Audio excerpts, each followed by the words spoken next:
Hello awesome viewers, how are you all? Welcome back to another video. Guys, in this video we are going to discuss how we can remove an attribute of a given element. Without any further ado, let us start the video.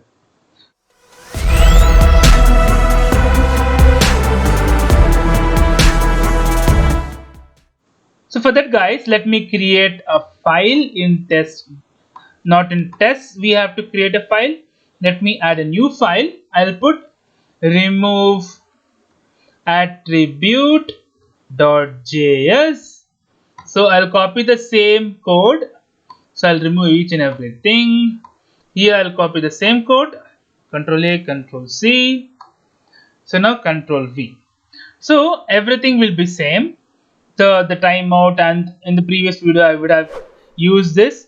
So if you are new, if you're just watching this video without the previous video, I would add the video in the right top corner of the page so that you can revisit the get attribute value.js. I'm just utilizing the same code here. Only change would be this one. Instead of get attribute, I'll put remove attribute.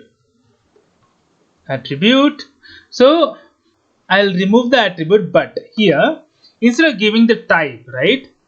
So I'll give name, this one, I'll give the name here, so that during runtime, maybe I'll give this wait for timeout after printing the value. So I don't need the value also, right? So, and I'll remove this, I don't need the value. So I need to close the browser.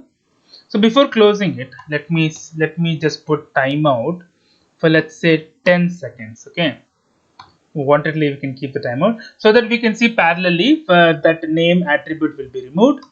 So I'll put it here. This is the attribute which we are going to remove. So let me save this. I'll write remove attribute.js. I'll put here remove attribute.js. Okay, fine. So now let me execute this. For packet.json, I have to write get attribute. Instead of that, I have to write just remove attribute.js. That's it. I don't need the value, so I typed the name wrong. So let me re-execute it again. CLS. So now it should find this element. Now it should launch the browser. So let me inspect the element. Now let me go to this first name. You should see the name has been removed. See, only we have type and ID. That's it. It got passed. So now if I reload this, it should be there because only during the runtime it will be removed. See, the name is already there. So that's how we can remove the attribute during runtime. Hope you would have liked the video, guys. If you like the video, please click on like. If you're a new viewer, please click on subscribe. Till then, guys, take care. Have a great day. Bye bye.